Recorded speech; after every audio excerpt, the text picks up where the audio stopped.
তারেক সাহেব যুদ্ধের সামনে ছিল না, ট্যাঙ্কের সামনে ছিল না। মির্জা ফখরুল সাহেব ট্যাঙ্কের সামনে ছিল না। বিএনপির কোন লিডাররা ওই আন্দোলনের সময় ট্যাঙ্কের সামনে ছিল না, বুলেটের সামনে ছিল না। এমনকি আমি প্রশ্ন করতে চাই, জামাতের অনেক ভাইরা তো সামনে আসতে পারে না কৌশলের কারণে, সেটা ভিন্ন কথা, আসে নাই। শিবিরের একজন বড় লিডার দেখবেন না সামনে ছিল। আমাকে অন্য কোনো বড় বড় লিডার দেখে দেখবেন না যাদেরকে মানুষ চিনে, তারা রাস্তায় মিছিল দিয়েছে, স্লোগান দিয়েছে, দেখাতে পারবেন না আমাকে। জাতীয় কোন লিডার ইসলামী আন্দোলনের বাহিরে জুলাই আগস্টের বিপ্লবে রাস্তায় ছিল, দেখাতে পারবেন না। রাস্তায় ছিলাম আমরা, বুলেটের সামনে ছিলাম আমরা, ট্যাঙ্কের সামনে ছিলাম আমরা। আল্লাহ না করুক, ধরে নেন যদি আন্দোলন সাকসেস নাই হইতো, সবাই শেখ হাসিনার কাছে গিয়ে বলতো আমরা তো ছিলাম না, আমরা তো অংশগ্রহণ করিনি, আমরা তো আপনাদের সাথেই ছিলাম।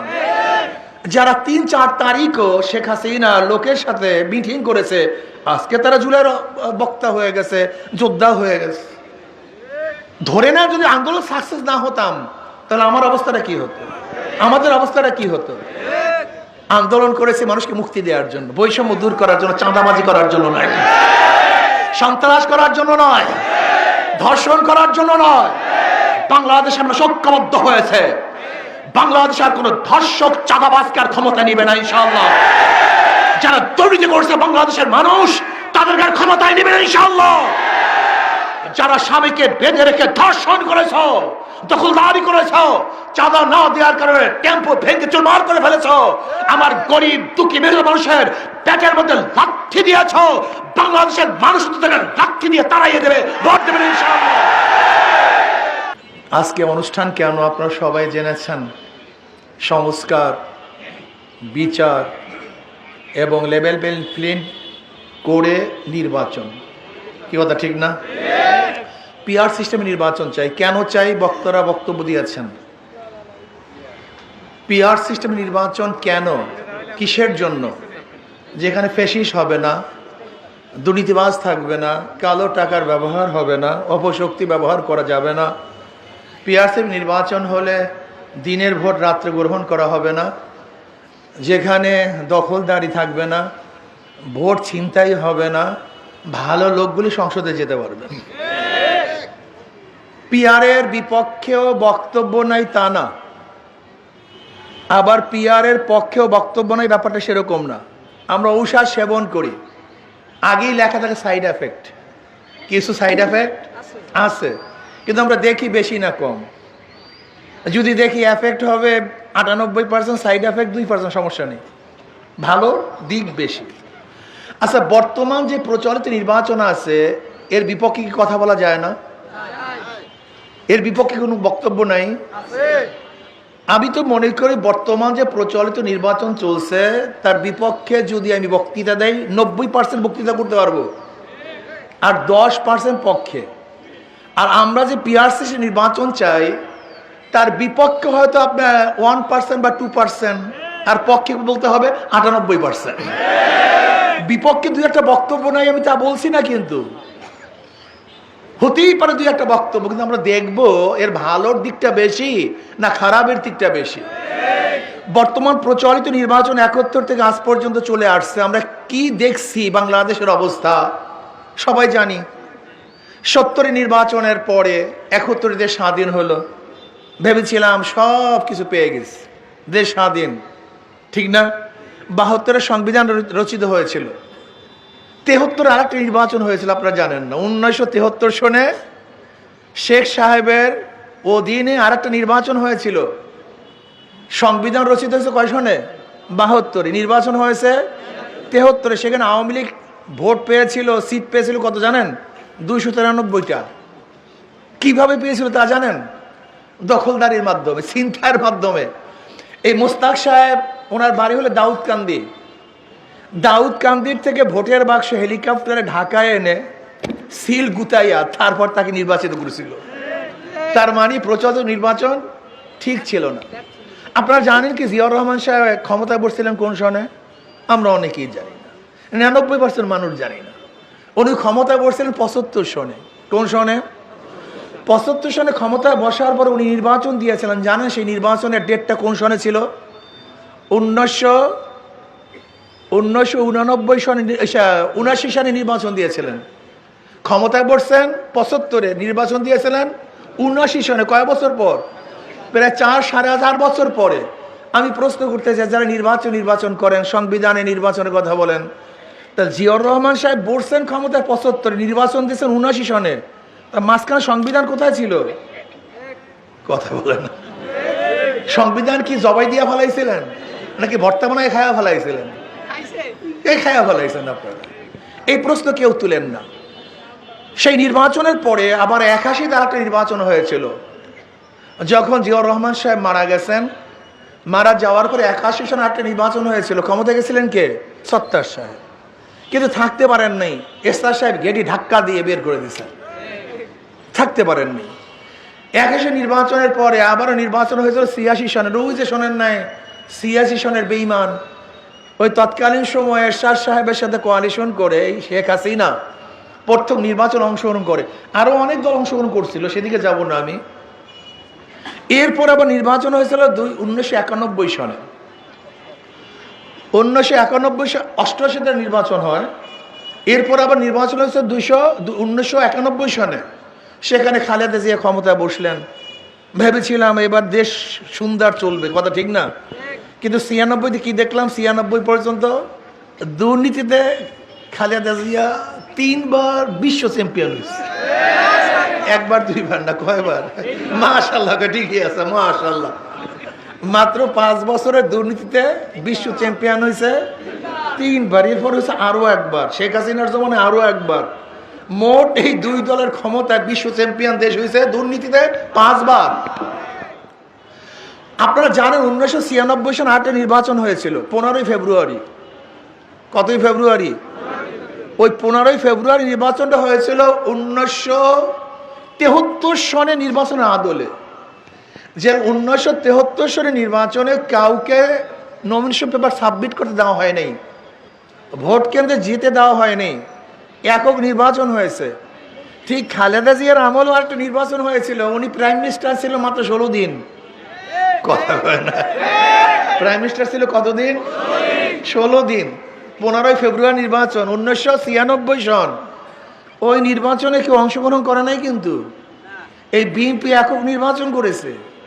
একক নির্বাচন করে ক্ষমতায় বসছিল, কিন্তু টিকতে পারেনি। আবারও 2001-এ নির্বাচন হয়েছিল। ভেবেছিলাম এইবার সবাই আবারও সেই হারুয়া পার্টিকে ক্ষমতায় আনবো। আবারও সেই যে 3বার চ্যাম্পিয়নশিপ দুর্নীতিতে, তাকে ক্ষমতা বসালাম। 5 বছর যেতে না যেতে আবার আন্দোলন সংগ্রাম। মাঝখান থেকে আবারও মঈনুদ্দিন ফখরুদ্দিনের 2008-এ একটা নির্বাচন হয়েছে, যে নির্বাচন পাতানো নির্বাচন। মঈনুদ্দিন ফখরুদ্দিন সাহেব শেখ হাসিনার সাথে কন্ট্যাক্ট করে তাকে ক্ষমতা বসায় নির্বাচন দিয়েছিল। এরপরে আবার নির্বাচন হয়েছিল 2014। এরপর নির্বাচন হয়েছে 2018। এরপর নির্বাচন হয়েছে 2024। বারবার নির্বাচন হয়েছে, কিন্তু বাংলাদেশের অবস্থাটা কি বলেন তো? এই প্রচলিত নির্বাচনে যদি শান্তি পেতাম, তাই 2024-এ আন্দোলন করলাম কেন? আমি কথাটা বুঝতে পারি। তার মানে প্রচলিত নির্বাচনই একমাত্র সমস্ত সমস্যার সমাধান না। এটা জাতীয় কোনো ঐক্যমত্য নির্বাচন হয় না। পিয়াসের নির্বাচন সবচেয়ে দামি নির্বাচন। যাই হোক, এইদিকে আমি যাব না, সময় একেবারে সংক্ষিপ্ত। বিএনপি জিয়াউর রহমান সাহেবের আদর্শ বিক্রি করে 81-তে সত্তার সাহেব নির্বাচিত হয়েছিলেন, থাকতে পারেননি। আদর্শ বিক্রি করে 91-তে নির্বাচিত হয়েছিলেন, টিকতে পারেননি। আদর্শ বিক্রি করে 2001-এও নির্বাচিত হয়েছিলেন, কিন্তু থাকতে পারেন নাই। আমার প্রশ্ন হলো, জিয়াউর রহমান সাহেবের আদর্শ বিক্রি করে বারবার তো ক্ষমতা আপনারা গিয়েছিলেন, জান না তা না, কিন্তু আপনারা কি করেছেন? কি প্রশ্ন আছে কি নেই? আজও সেই জিয়াউর রহমান আদর্শ নিয়ে আসছেন, আবারও সেই একই ঔষধ নিয়ে আসছেন, একই বড়ি খাওয়াবেন। শ্রীপুরের বড়ি আবারও নিয়ে আসছেন, খেয়েছে তো শ্রীপুরের বড়ি বারবার। এই আদর্শ তো বারবার শুনছি, কিন্তু আমরা কি দেখলাম? ক্ষমতা যাওয়ার আগেই বাংলাদেশের যে অবস্থা করছেন আপনারা, 12টা বাজায় দিয়েছেন। তজুমুদ্দিনে চাঁদা না দেওয়ার কারণে স্বামীকে বেঁধে রেখে বিএনপির লোকজন স্ত্রীকে ধর্ষণ করছে। মিথ্যা বলতেছি, কথা ঠিক না? হ্যাঁ মিথ্যাই তো বলছি। কেন ওনারা স্লোগান কি দেয়? মিথ্যা কয়, নেশা খায়, পীর সাহেব চরম। কি কথা ঠিক না? আমি প্রশ্ন করতেছি, একটা মিথ্যা বলছি স্টেজে বসে, স্টেজে দাঁড়িয়ে, প্রমাণ দাও। যেখানে চরমতে আসার কারণে হাজারো নেশাগ্রস্ত মানুষ নেশা ছেড়ে দেয় আর তাদেরকে নেশাগ্রস্ত মনে করতেছে। এটা আশ্চর্য আর কিছু নেই। মানুষ যে যেরকম, আল মারউ ইয়াকিসু আলা নাফসি, প্রত্যেকটা মানুষ নিজেকে অন্যের মতোই ধারণা করে, নিজেকে নিজের মতোই অন্যকে ধারণা করে। চোর আর একজনকে চোর মনে করে, ডাকাত আর একজনকে ডাকাত মনে করে, নেশাগ্রস্ত মানুষ আর একজনকে নেশাগ্রস্তই মনে করে, মিথ্যুক আর একজনকে মিথ্যুকই মনে করে। কথা ঠিক না? বগুড়াতে জিয়াউর রহমান সাহেবের জন্মস্থান, গাবতলীতে ওনার জন্মস্থান। ওনার জন্মস্থান বগুড়ার গাবতলীতে। সেই বগুড়ায় এক মেয়েকে প্রস্তাব দিয়েছে বিএনপির এক লোক, মেয়ে বিবাহ করবে, বাবাই রাজি হয়নি। এই রাজি না হওয়ার কারণে মেয়ের সামনে বাবাকে হত্যা করছে। বিএনপির অফিস দিছে ভাড়া, 1 বছর পর ভাড়া চাইতে গেছে, ভাই টাকা দেন, ভাড়া চাইতে আসলি কেন, এর জন্য তাকে হত্যা করছে। এই সাংবাদিকরা বস্তুনিষ্ঠ সংবাদ পরিবেশন করছে, এর জন্য গাজীপুরে ইট দিয়ে মাথাকে থেতলিয়ে দিয়েছে। আপনারা দেখেছেন বিএনপির চাঁদাবাজি নিয়ে একজন ব্যক্তিকে ওপেনে সবার সামনে পাথর দিয়ে হত্যা করেছে। মিথ্যা বলতেছে, কথা ঠিক না? সবই তো মিথ্যা বলতেছে। এক যুবক চাঁদা না দেওয়ার কারণে মার সামনে থেকে যুবককে তুলে এনে হত্যা করছে। আপনারা দেখেছেন সেই আয়নাঘর তৈরি করেছে, সাংবাদিকরা দেখেছেন এবং লিখেছেন এবং পত্রিকায় বেরছে, টেলিভিশনে এসছে। ছাত্রদলের লোক টর্চার সেল করছে, যদি কেউ চাঁদা না দেয় টর্চার সেলে টর্চার করা হয়।